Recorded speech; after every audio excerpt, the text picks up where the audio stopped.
I'm Chris Panabianco with SecureIt. And I'm Karen Hunter with SecureIt. You are? Yes. And this is Emily Valentine. I'm so excited to have you here, Emily. I'm excited to be here. So I first stumbled upon Emily when I found Amy. And it was at a time when there weren't, we were talking about how the options for women were so limited. Yeah. So not only could you only get a holster option, right? You had to get really big baggy clothes, just people didn't understand how to dress around their gun. And then if somebody did, it was always this is gonna sound terrible. Everybody has their own style, but some frou-frou style or pink or I don't know. Right. It was so You really girly. don't like pink.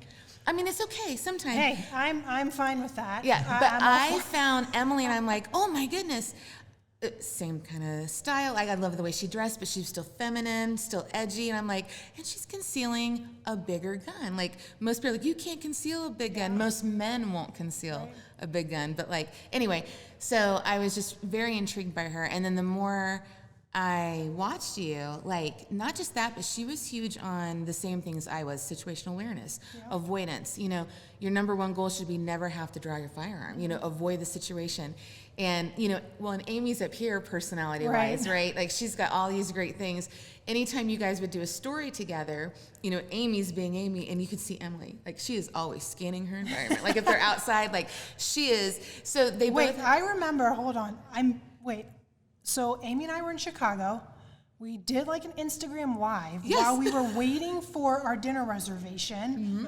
And I believe you had chimed in and made a comment about how I was keeping aware of our surroundings. Yeah, I was look at her, because that is huge for me. I'm she is scanning everything, keeping her and Amy safe. Yes. And it's just, I don't know. So Emily has so much to bring to the table, and just since when I found you, you've grown so much. So that's what I really want to talk about, because not only is your blog amazing and you have fashion advice and concealment advice, you have also grown in your situational awareness. I saw when you did how to stay safe in a hotel room, so many things most people don't think about, and you're right there. And those things, how to avoid a situation, we can all train, use a firearm, but nobody, it's not a cape. It's not, just because you have it doesn't mean now I can go do anything I want. Exactly. You still have to avoid. So that's Emily's, she's amazing. So I'll just kind of let you tell your story from there. So I'm Emily Valentine. I run the lifestyle brand and blog called Stop Me Tactical. So I really started, like you had said, Karen, there wasn't really any women out there talking about concealed carry, talking about personal safety, or just women and guns. There were, the Well-Armed Woman was around, but it was when I looked into that, it was just I'm not going to join a chapter of all these women who go shooting. I'm not even there mentally to even understand what that was. I started Stop Me Tactical because my husband came home and he's I want to get a gun for home defense. And I'm okay. And then I'm thinking about wait, shouldn't I know how to use this gun for home defense if we're going to have it? And so that's when I started looking online. I'm man, where's all the women? They're not women like me, who go to work, who just likes fashion and just care about safety. And I was I guess not. So then I was well, how do I get information that I need? And of course, it's YouTube has always been big, and I'm looking on YouTube, and no offense to the dudes, but it's just guys in their backyard, at a picnic table, and it's wooded bunker, and they're oh, here's the gun, and you're gonna do this, and I'm what you're saying, I understand what you're saying, but I don't have the knowledge to really apply that to anything. So I'm just do I have to be like that? I'm no. So what I did find is let me go find an instructor and let me start small like that. So I went and I hired an instructor at a local range and was okay. Oh, you know what? Sorry, let me go back real quick, because this is a key part to that. So after I had decided that we were gonna, after my husband was let's get a gun for home defense, we went to the range, and I was ready for going to the range. I was just this is look at the television. People shoot guns, look badass. I'm gonna be badass. And I go to the range, shoot 5 rounds, and I'm no, thank you. I did not like it. It was the worst. It was the worst thing, because at that time I was living in DC, so my range options were in Virginia, and it's all indoor ranges. And it's this indoor range that we went to, it was just dark, dingy, super loud. I don't know what guns are being shot. I know nothing about that. To me, it's like there's like a cannon going off next to me. So it's just like, what are all these noises? And so the whole experience was just like not good. And I can say like that's probably one of the very, very few times that like an experience left me feeling defeated and just stuck with me so much that I was like, why did I feel so just like defeated by it, and why has it impacted me so much that I keep thinking about that like days after, versus like, you can try something, be like, yeah, it's not for me, and like go on about your life, but this was just really like sticking with me. And so that's when I was like trying to find stuff online and I couldn't, so I hired an instructor, got proper training, and as I was hiring this instructor, I'm like, you know what, maybe this might be a good time for me to write about it and hold myself accountable to say, like, I'm going to go to the range. Because I was also doing this by myself. My husband traveled, so it was just like, I got to go by myself by the range? Like, I got to bring this stuff. And I just felt so uncomfortable. And I knew that it would be so easy for me to just not go. So I'm like, let me just start writing about it. So I was like, this will hold me accountable. I'll start writing about it. And maybe somewhere in the interwebs, there will be some person that'll be like, hey, I can help you. Or here's some information. And at that time, Instagram was still kind of new. And so I started posting about it, and that's how I met, Amy, like was one of my first followers, and like DM'd me, and she was just like, oh my God, this is so exciting to like meet another woman. I'm like, thank you, because I didn't realize anyone else existed. This was awesome. And that just kind of like snowballed. I kept writing about it, and then I decided to get my first gun. And then from that point, it's back to, okay, well, I can have a firearm for home defense, but the next thing is, well, what about my own personal safety and carrying it on body? How was I supposed to do that? And then again, back to the internet, like there wasn't that much information. And like you had said, like the guys are like, you need to wear baggy clothes. And like, I'm like, I'm not doing that. Like I still want to wear the clothes that I want. You don't want to sacrifice the Right. wardrobe you have. Right. And that's what I said. I was like, I wasn't going to give up my skinny jeans to be able to carry it. Yeah, I guess like skinny jeans are out now or whatever. But Not then true. I'm still wearing them, so I don't care. But yeah, it was just like, so then I'm like, well, let me start figuring this out myself. Let me just start basically like what I, have called now is like playing dress up in your closet. Like I started putting the outfits that I would wear, I would just start carrying in the house. Like unloaded gun and like, okay, let me figure out how this feels. And it's so awkward. I mean, it's still like, it's never 100% comfortable, but it's just like you get to that point where if you're carrying enough and you're doing it in steps that are comfortable for you, that you can start figuring out like what works for you and what kind of, concessions that you might need to make in your wardrobe and your life to be able to carry and still, maintain your style. Because it can be done. Because, it's what I've learned is that, carrying, especially for women, it's a lifestyle, and getting into personal safety is a lifestyle. It's like working out. Like if you want to see results, like if you want to be that healthy person, like it's something you have to do every single day. And it's not something that you can just say, okay, you know what, today I'm going to carry and then never go train and then 2 months later carry again. Like it just doesn't work that way. So, And that's what I love about Emily, because there's people, that have blogs or they write about it or whatever. But with Emily, you can tell this is her lifestyle. She's really speaking from experience. Like, she always has her gun, and I know she does. Just like a minute ago, I'm like, Michael has a knife. You're like, I got a knife. I mean, that's her E2C tool. Yeah. So, like, she always has, she's so prepared. That's what I love about her. And I kind of want to go into how, whether you realize it or not, you're a role model and you mentor. And I can tell you, my daughter, when she was 12, she's 14 now, but she stumbled across you through my Instagram, and she was like, do you know her? And I'm like, yeah, this is Emily Valentine. You know someone famous? Oh my gosh. So it doesn't matter how many articles I write, what I've done, like Emily is like, to her, yeah, but Chloe loves to see somebody that, dress has her style. Like, and I think one day you said, oh, this picture's so cute. And I showed her the message, and yeah, that was it. So that's when I kind of also saw, you're not only for women, but, a generation rising up, that these, younger girls can know that there's options, that there's, they don't have to be pigeonholed into anything. So that's kind of what I, want to talk about with you with that. I think like that comes into like, talking more about personal safety and situational awareness, because like while my journey led to me carrying a gun, like my number one thing is about getting women of all ages just into that mindset of being proactive about their safety. And it is like, it's the smallest thing of just put your phone down. And then the thought of like, well, what would you do in like X situation? Because if you start thinking about just how you would handle yourself, and it's not like in a threatening situation, but just like, well, what if I was walking to my car at night and I thought I saw somebody or felt somebody following me? Like, what would you do? Because if you start kind of role-playing those in your head, that's going to kind of snowball and get you thinking, well shoot, okay, well, what if something worse was happening? And it's like, well, what do I have? What can I do? Like, do I have any other self-defense tools on me? Like, things like that. And so I think I like to talk about that because I feel like there's a lot of women who are not interested in carrying a firearm, and I am 100% okay with that, but what are you doing about your safety? And I think when you take the firearm away and looking at self-defense tools and the simple things of situational awareness, now you open it up to, that's young women that you can speak to, because now young women in college, young girls in high school, like situational awareness and carrying a flashlight or mace or something like that are tools that they can start carrying and start being comfortable with, so that at some point, if they choose to carry a firearm, they can, but at least you're setting them up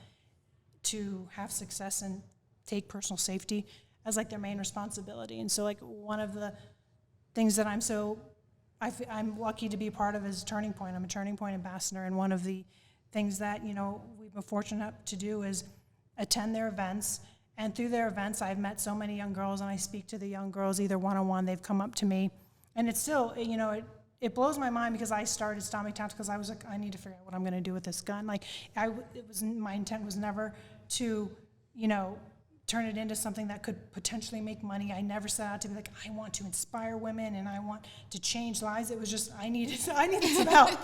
You know, who was out there that was going to try to help me? And so when I go to these events and, you know, these young women come up, and half the time I don't know that they're following, but they're like, oh, Emily, I follow you, and like, you've inspired me to carry a gun. You've inspired me to start, you know, thinking about, you know, personal safety, and I don't look at my phone now when I'm walking to my car. And it's just like, that's the stuff that I'm just like, wow, like I am having an impact. And it's just, it makes me feel good, because I know it's that younger generation that at least they're thinking about that stuff. And so at these events, you know, there's so many young women, and Amy and I have been fortunate enough to lead some breakout sessions where we've been able to talk about, you know, the Second Amendment, situational awareness, just small little things that, you know, we think are impactful for that generation to start hearing, because I don't think they're being taught that. You know, in the news, you're not going to get, you know, the truth or both sides of the story.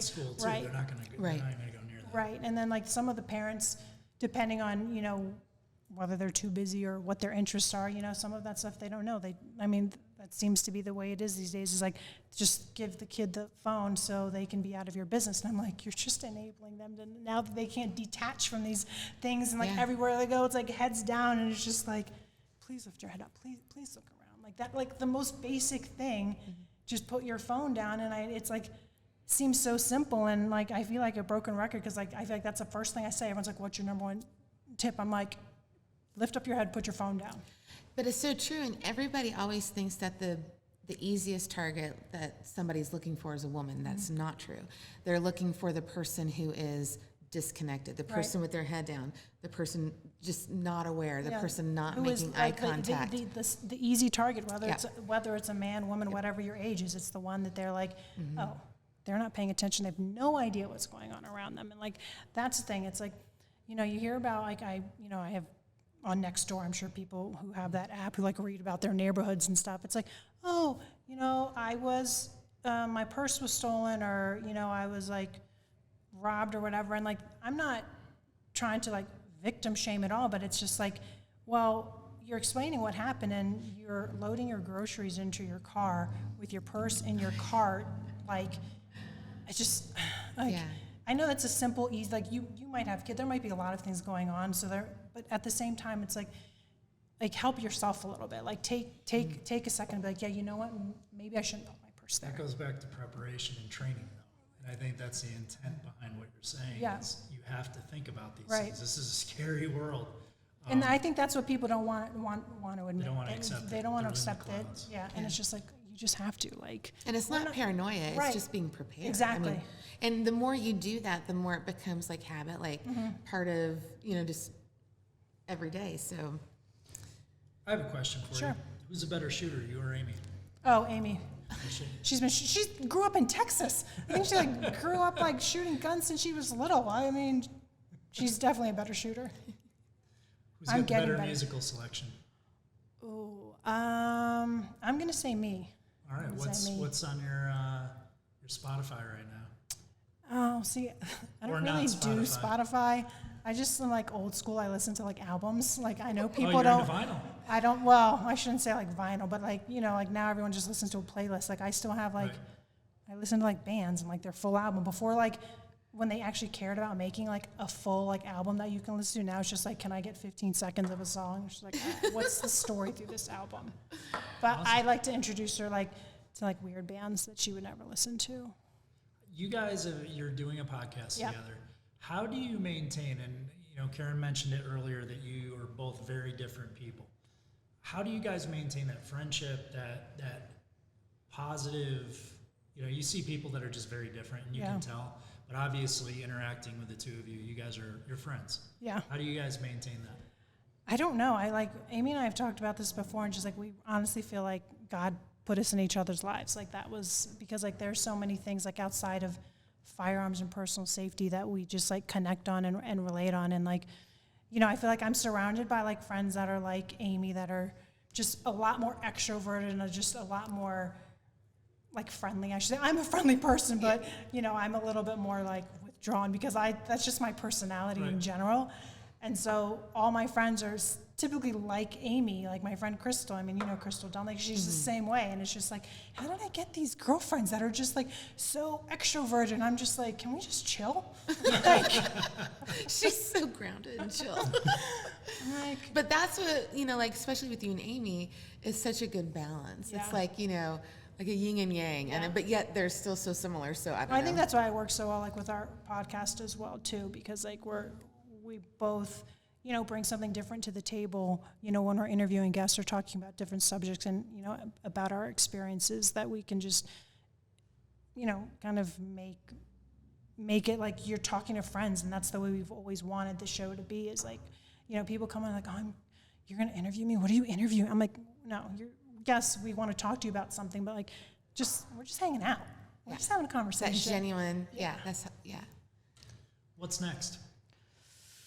Oh, I don't know. I really don't know. It's been interesting, like last year for me, just with my personal life. Like we've been in Texas for 2 years. We just bought a house in October. Things have been great with that, but just trying to like figure out, sort of like the next steps with Stami Tactical and like what we want to do with like the podcast. Like, Amy and I have like very lofty dreams for like the show. We always have. And like, we've always said that we've wanted to do everything like on our own terms, and we've tried to stick with that. And I've always been the same with Stami Tactical in terms of like working with brands and taking on like partnerships or things like that. It's like, I want to be able to control the information that I can share because I'm very specific about the creative control and the information that I want to share. I don't want to just give that up to anybody just because like they're going to pay me some money. I would never, like, that has never been what I started this for.